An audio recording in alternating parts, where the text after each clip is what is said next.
Hola, continuamos aquí con nuestras clases del curso de física de segundo bachillerato. Vamos a comenzar hoy con el bloque 2, interacción electromagnética, correspondiente a la clase del 24 de noviembre del año 2020. Pues bien, antes de pasar al estudio de la teoría, vamos a hacer una pequeña introducción previa a los temas que vamos a tratar para intentar explicar un poco cómo vamos a confeccionar este bloque. Porque al contrario de lo que ocurría con el bloque de interacción gravitatoria, que lo vimos todo en su conjunto, aquí vamos a hacer tres partes bien diferenciadas. El motivo principal es histórico, digamos, es debido a una tradición histórica de que se suele estudiar la electricidad y el magnetismo por separado, ¿de acuerdo? Todo esto viene porque tradicionalmente o históricamente la electricidad se ha visto como un fenómeno distinto de los fenómenos magnéticos. Ya en Grecia clásica se hacían pequeños experimentos de electrostática y también se conocían los efectos del imán natural, de la magnetita. Pero no fue hasta el siglo XIX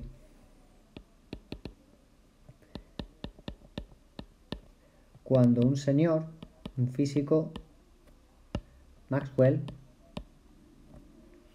a raíz de experimentos, de un avance, ¿no?, tanto en la electricidad como en el magnetismo, principalmente gracias a los experimentos de Faraday, de Ørsted y de otros más, pues lleva a cabo la síntesis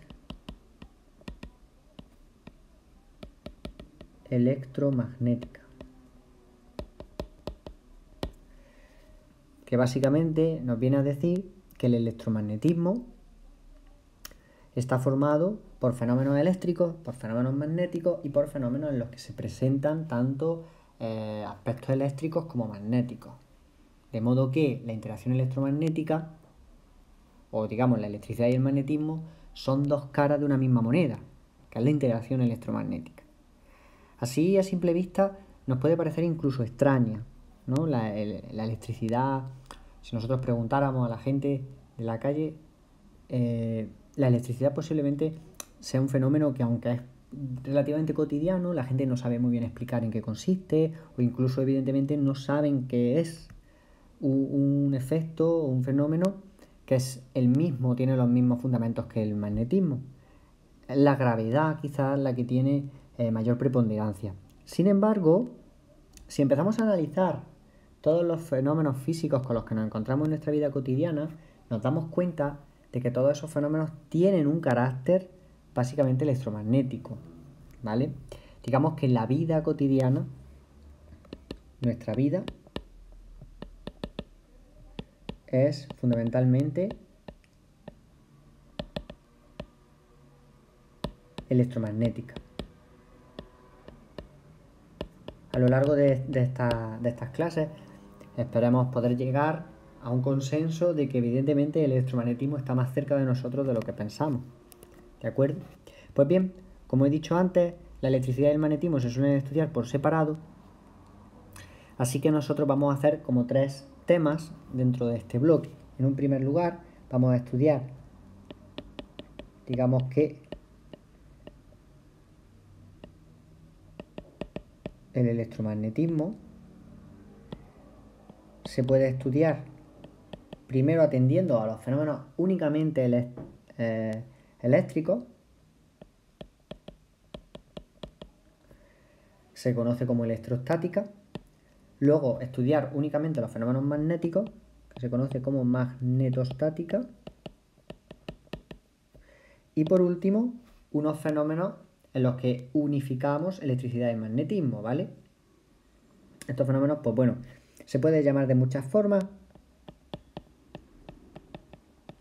Yo lo voy a llamar electrodinámica. Si nos damos cuenta, estos nombres esconden un trasfondo muy importante. Vemos que tanto el primero como el segundo llevan el término estática, ¿vale? Mientras que el tercero lleva el el término dinámica. ¿Eso qué quiere decir? Pues que curiosamente lo que quizás provocó que el electromagnetismo no se viera como una única interacción, es decir, la electricidad y el magnetismo como dos caras de una misma moneda hasta el siglo XIX, fue precisamente porque el estudio de la electricidad y del magnetismo por separado, la electrostática y la magnetostática, tienen lugar con independencia del tiempo, es decir, electricidad y magnetismo se estudian con independencia del tiempo. Sin embargo, la electrodinámica, esa dynamis, que viene ahí como sufijo, aquí el electromagnetismo se considera como dependiente del tiempo.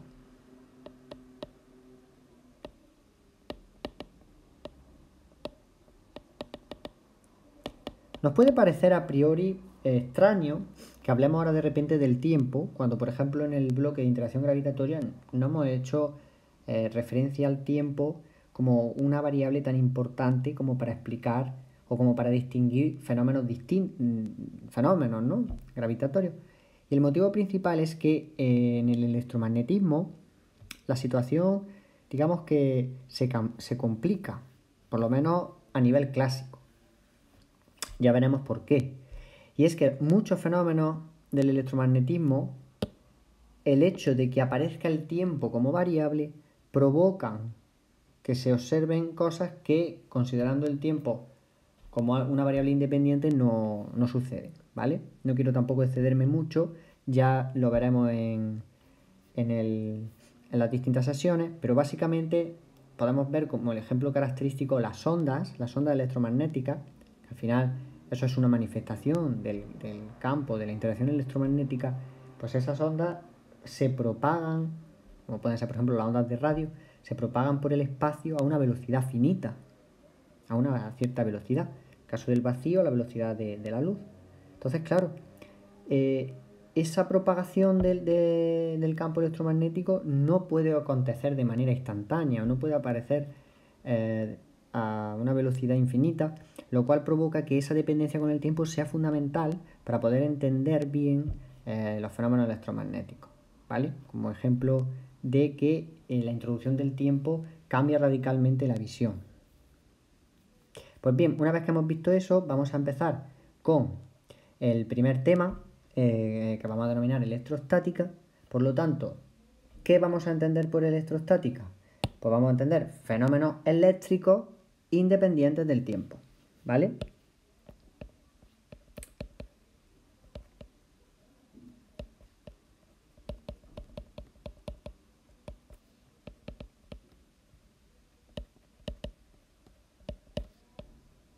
Bien, antes de pasar a estudiar la electrostática, que vamos a ver que es un símil al campo gravitatorio, vamos a analizar un poco, digamos, la propiedad fundamental de la materia que permite que exista esta interacción, y es la carga eléctrica. ¿Vale? Si esto no lo hicimos con la masa, es porque la masa suele ser una propiedad de la materia que es muy familiar. Sin embargo, la carga tiene ciertas características que ya generan cierta distancia con el conocimiento cotidiano que tenemos con la masa. Pues bien, la carga es una propiedad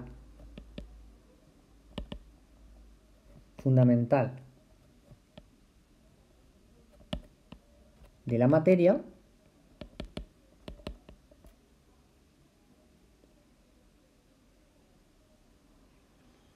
y todo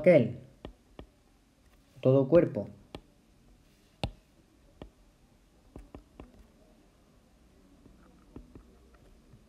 que posee una carga puede interaccionar con el campo electromagnético. Te voy a llevarme esto a otra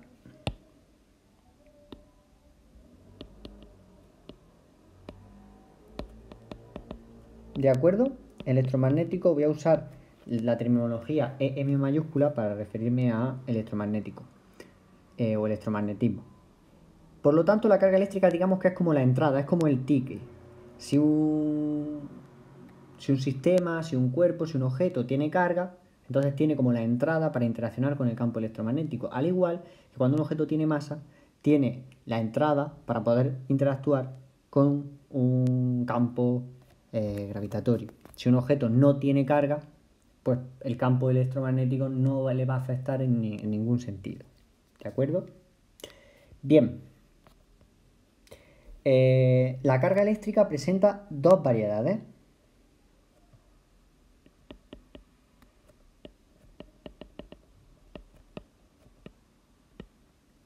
Algo que la diferencia claramente con la masa, que la masa es la misma para todos. Puede cambiar la cantidad de masa, pero el valor de la masa, pero la masa siempre es la misma.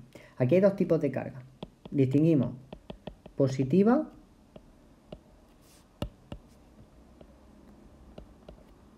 y negativa.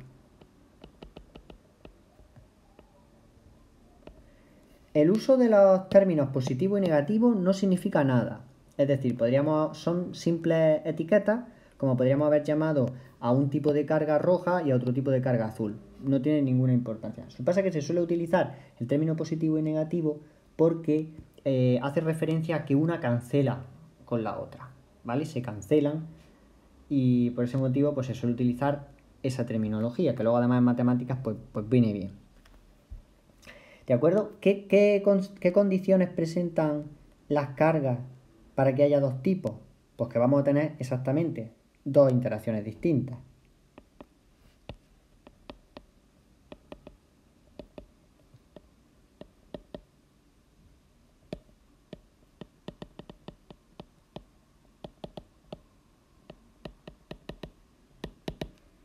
Tenemos atracción y repulsión. Por lo tanto, ya encontramos dos motivos por los cuales el campo eléctrico, el campo electromagnético y el campo rotatorio se diferencian.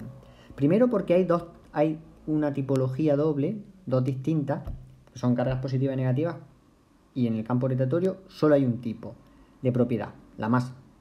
Y el fenómeno que se puede percibir es, por un lado, en el campo gravitatorio único siempre es atractivo, mientras que en el campo electromagnético tenemos atracción y repulsión. ¿Cuándo se va a dar la atracción? Cuando vamos a tener cargas de distintos signos.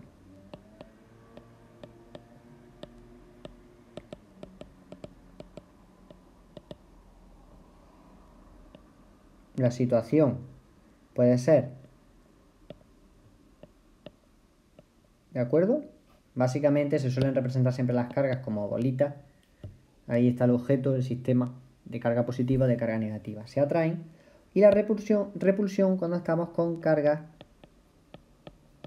de igual signo, ¿vale? El tipo de carga se le suele llamar signo. Aquí se pueden dar dos situaciones. Más, dos cargas positivas o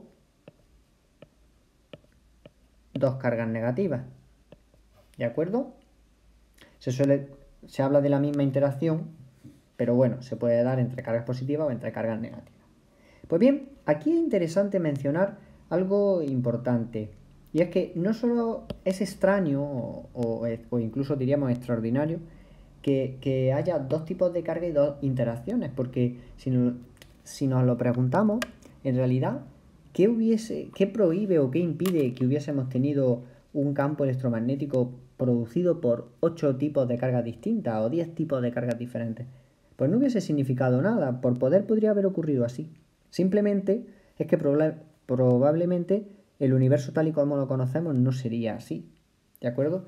Creo que es muy importante los puntos de partida desde los que se inicia el estudio de los distintos campos de la física. Es importante pensar en ello porque digamos que son las condiciones iniciales que nos indican cómo se va a desarrollar el mundo o el universo.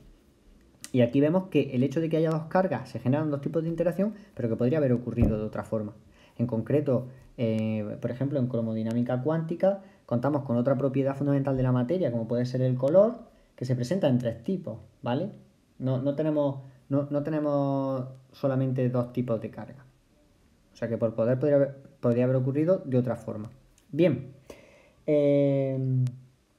Otro aspecto que también quizás es extraordinario es pensar que, aun teniendo 2 tipos de carga, la materia por norma general se presenta eléctricamente neutra.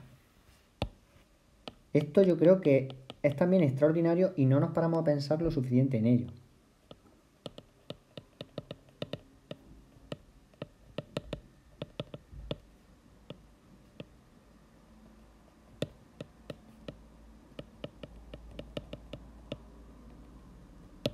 Esto provoca o ha provocado que puedan existir agrupaciones de átomos, de compuestos y demás, porque si hubiese existido, si la materia en general tiene carga, hubiésemos estado en contacto continuo con interacciones atractivas o repulsivas y el universo hubiese tenido otra forma totalmente distinta también, ¿de acuerdo?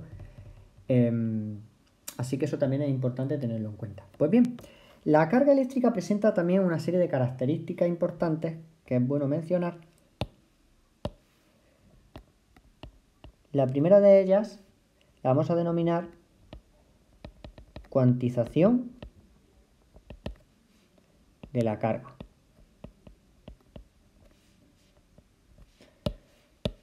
El término cuantización se utiliza mucho en física y básicamente lo que nos está diciendo es que la carga no se nos puede presentar de cualquier forma, en cualquier cantidad. La carga no se presenta en la naturaleza en cualquier cantidad.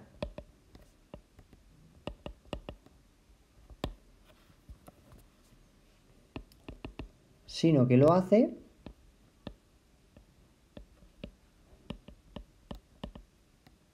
en paquetes discretos o cuantizados.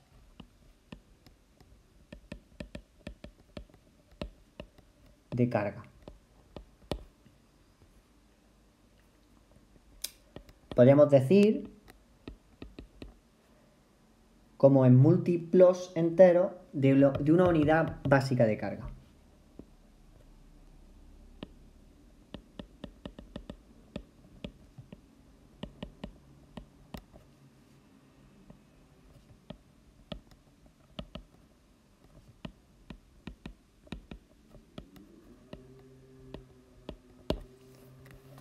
Esta unidad fundamental coincide además con la carga de una partícula fundamental, con la carga característica del electrón. Digamos que la carga fundamental coincide con la carga del electrón en valor absoluto, que es 1,6 por 10 elevado a menos 19 coulombios.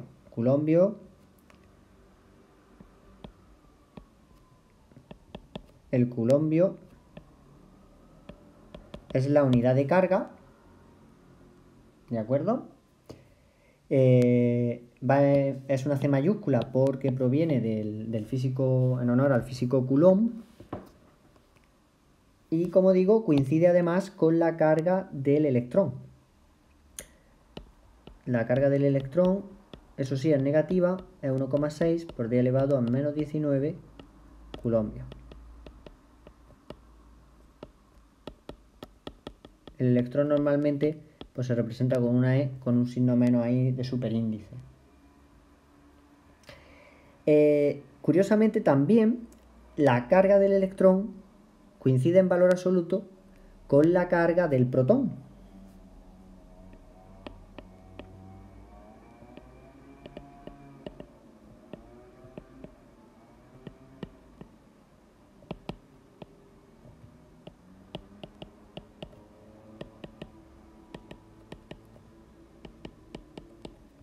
Por lo tanto, la carga del protón es 1,6 por 10 elevado a menos 19 coulombios.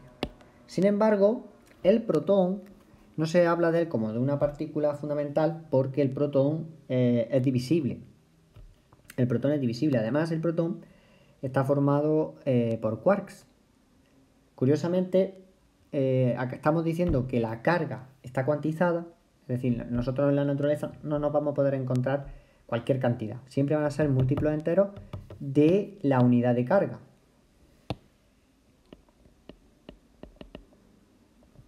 Sin embargo, existen paquetes de carga que no son múltiplos enteros de la carga, como pueden ser las cargas de los quarks. Las cargas de los quarks que constituyen, por ejemplo, el protón, pues están fraccionadas. Lo que pasa es que los quarks no se presentan en la naturaleza individualmente, sino que están siempre ligados, ¿no?, en grupos, de forma que la suma total siempre da la unidad de carga en valor absoluto. ¿Vale? Entonces, como vemos, la carga está cuantizada, no la vamos a encontrar en cualquier valor. Y luego tenemos otra característica que es muy interesante, y es lo que se conoce como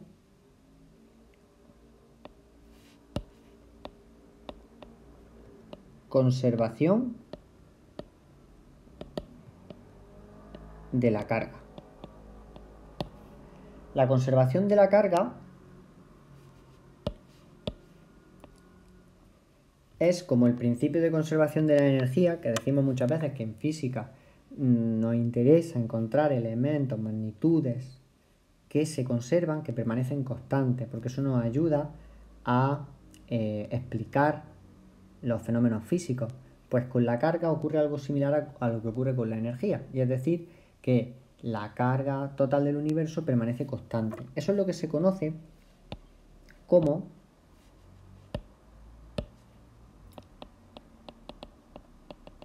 principio de conservación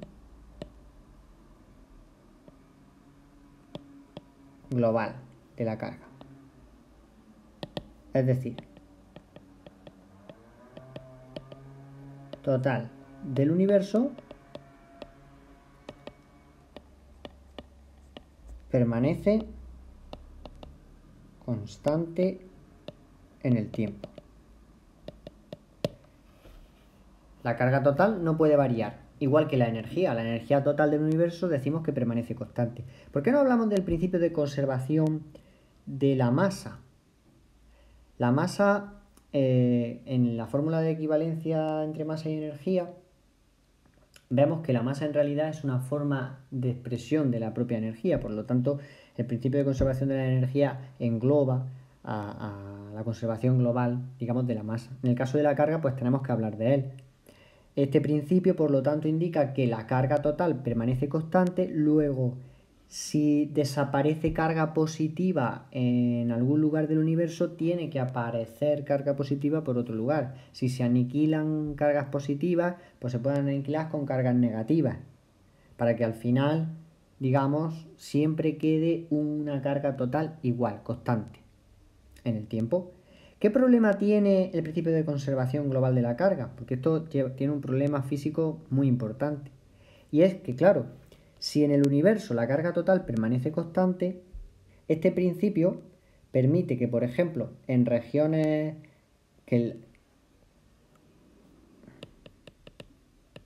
pues que en la Tierra, en la superficie de la Tierra, de repente aparezca una carga positiva.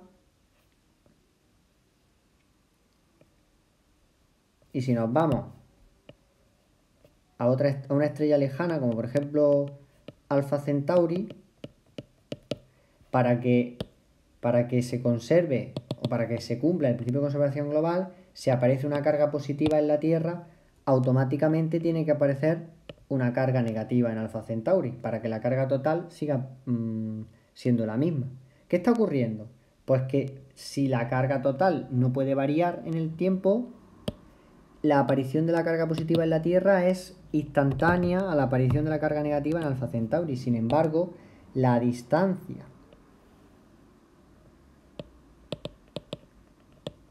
entre ambos sucesos es mayor que la distancia que puede recorrer la luz en un segundo, ¿no?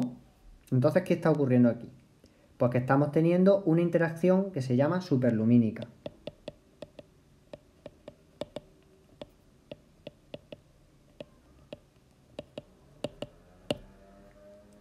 Se puede perturbar un sistema, como puede ser la Tierra,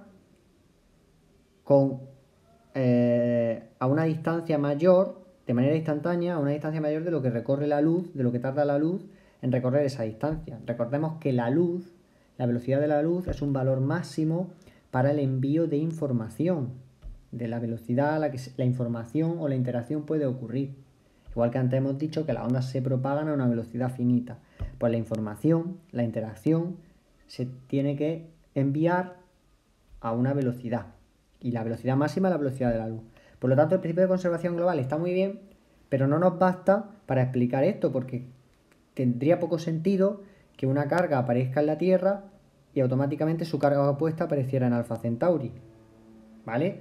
O no tenemos por qué irnos tan lejos, entre Nueva York y Berlín, por ejemplo, porque es un suceso instantáneo.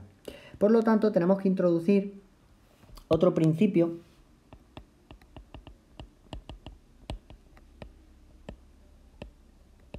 que se denomina principio de conservación local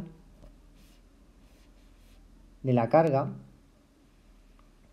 y que viene asociado con una ecuación que es muy importante en física y que se utiliza en muchísimos campos, que es la ecuación de continuidad. Esta es una ecuación del análisis vectorial y nosotros aquí no lo vamos a deducir porque escapa a los intereses del curso. Sin embargo, lo que nos viene a decir el principio de conservación local es que tenemos que evitar estas interacciones superlumínicas. Por lo tanto, el principio de conservación local lo que nos dice es que la carga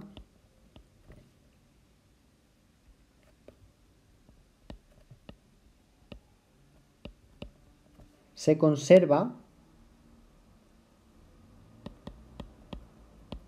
es decir, permanece constante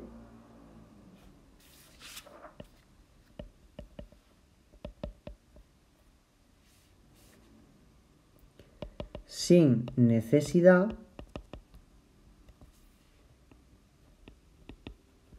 de que ocurran interacciones superlumínicas. ¿Por qué se llama local? Porque normalmente se dice en física que cuando tenemos este tipo de interacciones superlumínicas se está violando la localidad, ¿no?, de la teoría o de la ley o de lo que sea. Pero bueno, eso son terminologías de física que son un poco complejas. Básicamente es que tenemos que encontrar un principio que nos diga que la carga total permanece constante, pero sin que ocurran cosas como lo que hemos dicho de aparecer carga y desaparecer a distancias enormes o de manera instantánea. Esto se va a entender muy bien del siguiente modo. Imaginemos que vamos a explicarlo.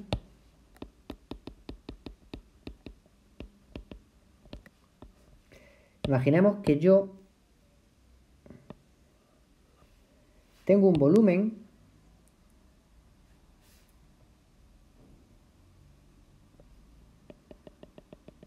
formado por esta esfera, ¿vale? Constituido por esta esfera. Y yo sé que hay carga en el interior de esa esfera. Voy a poner la carga, ¿vale? Una cantidad de carga.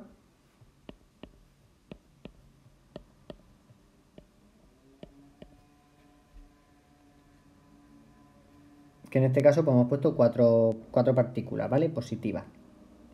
Pues el principio de conservación local me va a decir que la variación en la cantidad de carga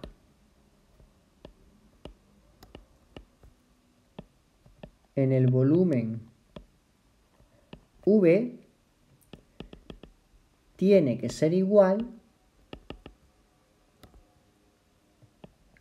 a la cantidad de flujo de carga que atraviesa las paredes, digamos, de ese volumen V. Es decir, que si a lo largo del tiempo paso de tener de 4 cargas positivas, paso a tener 3, este proceso tiene que ser igual, esa variación en la pérdida de carga, por ejemplo, en este caso, tiene que ser igual a la cantidad de flujo de carga que atraviesa o la cantidad de carga que fluye a través de las paredes de ese volumen. Es decir, que esta carga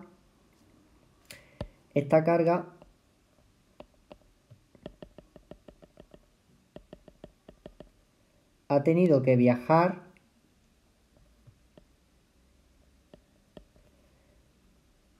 a través de esa superficie V, ¿vale?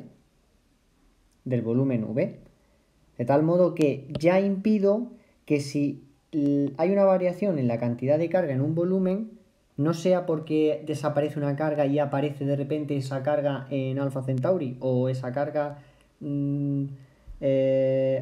de repente se me empiezan a aparecer cargas en este volumen y están desapareciendo en Berlín, sino que el flujo de carga o la variación en carga tiene que ver con que esa carga se tiene que desplazar a través de ese volumen, tiene que atravesar ese volumen, y así evitamos las interacciones superlumínicas. Esto se representa con una ecuación, que es la ecuación de continuidad. Si llamamos ρ a la densidad de carga,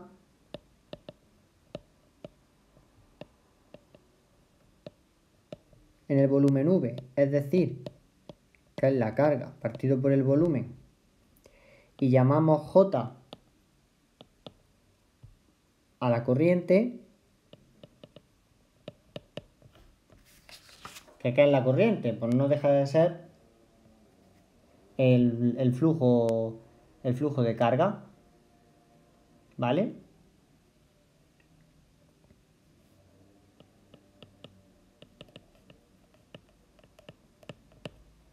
Entonces la ecuación de continuidad viene representada del siguiente modo.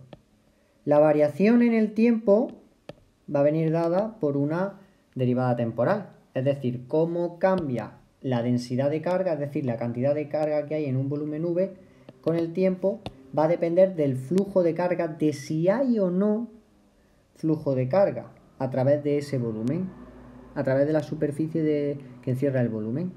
Y eso viene dado por la divergencia, ¿de acuerdo? ¿Cómo cambia la carga en T?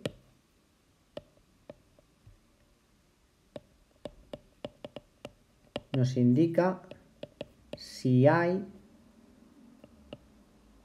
flujo de carga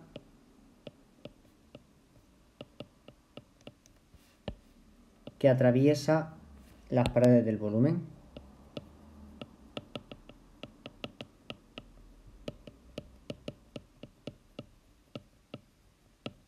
¿Vale? Creo que es fácil de entender. Esta ecuación no la vamos a utilizar, pero creo que es interesante por lo menos verla. ¿Vale? Bien. Otra característica de las cargas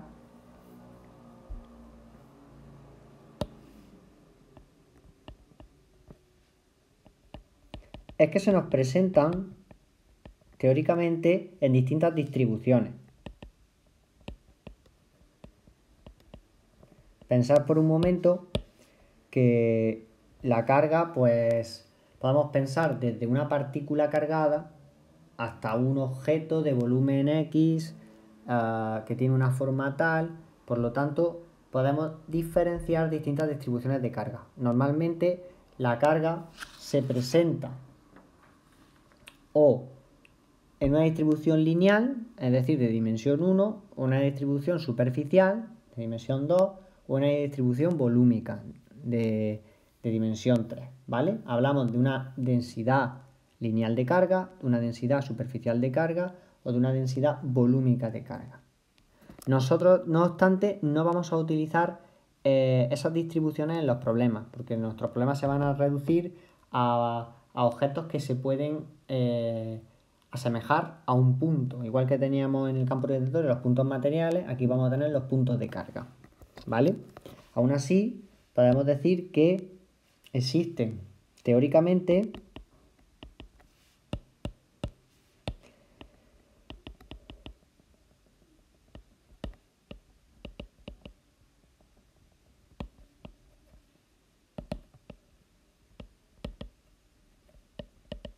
una densidad lineal de carga, una densidad superficial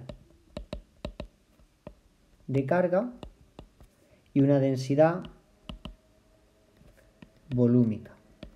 En función del sistema físico que estudiemos, si es de una dimensión, si es de 2 o es de 3, pues llevará asociada su densidad de carga correspondiente, ¿vale?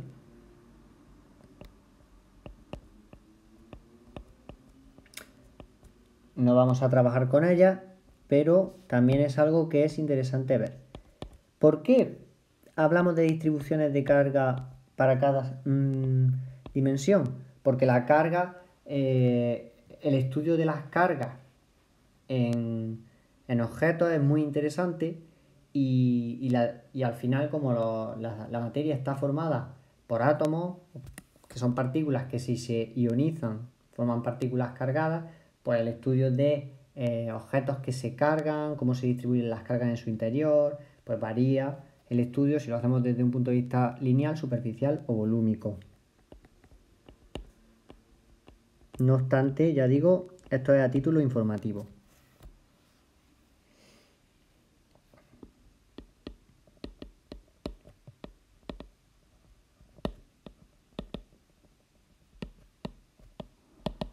Nosotros simplificamos la situación y lo que vamos a tener es el modelo del punto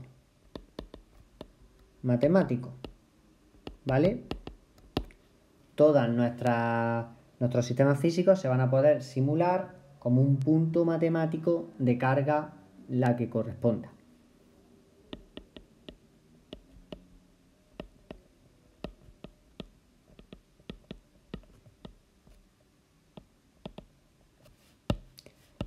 Vamos a decir, se modelan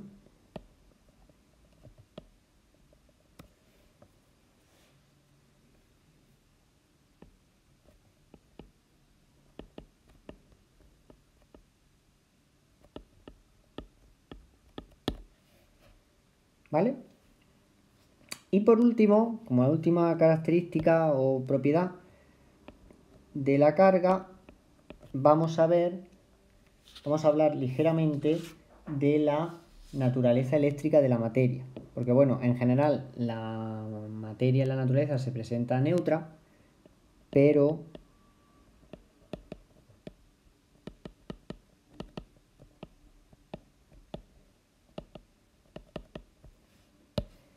la situación se puede complicar bastante. ¿Por qué?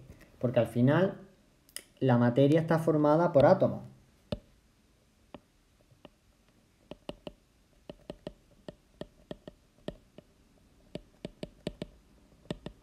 Está constituida por átomos y los átomos a su vez por protones, neutrones y electrones.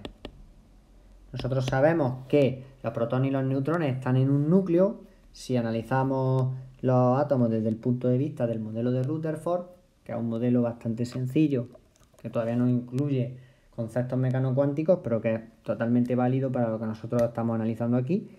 Y esos protones y esos neutrones están en el núcleo. Sabemos que los electrones giran alrededor y son los que precisamente pueden saltar fuera e ionizar el átomo. Digamos que los electrones pues saltan y un átomo puede perder o ganar electrones. De esa forma la materia en su conjunto se ioniza y empieza a tener carga. Así es como funciona la carga de la materia, ¿no? Tenemos ejemplos característicos donde se observa que la materia en el fondo está formada por partículas cargadas, como puede ser por ejemplo el fenómeno de la electrolisis del agua, ¿vale? Así que en ese sentido, pues sabemos que la materia está formada por partículas que están en el fondo cargadas, aunque en general se presenta de manera neutra. Por lo tanto, podemos encontrar en función de cómo se comportan la materia ante los fenómenos electromagnéticos, en este caso los fenómenos eléctricos, que es lo que nos interesa ahora, pues podemos distinguir tres tipos en general de materiales, ¿no? Podemos distinguir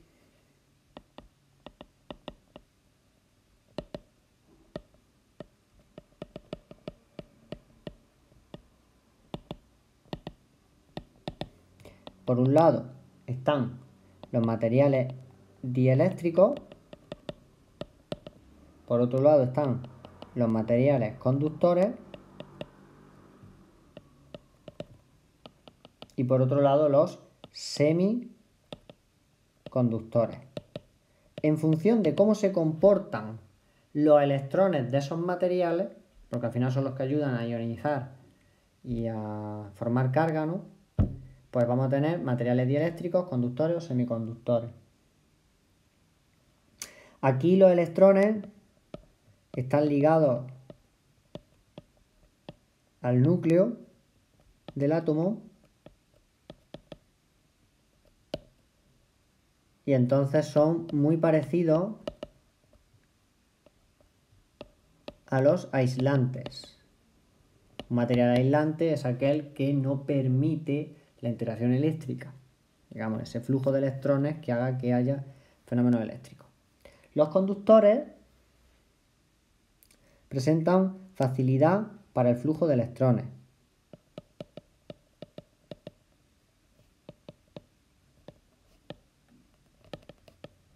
Es decir, los átomos de los materiales conductores se ionizan con facilidad, liberan los electrones y entonces los electrones pueden fluir a través del material.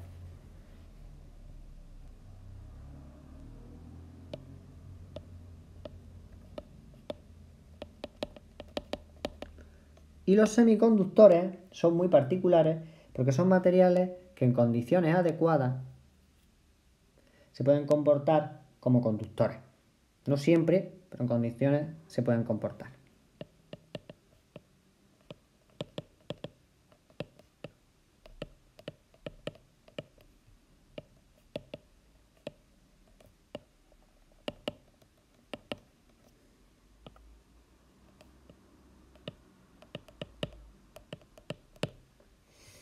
Pues bien,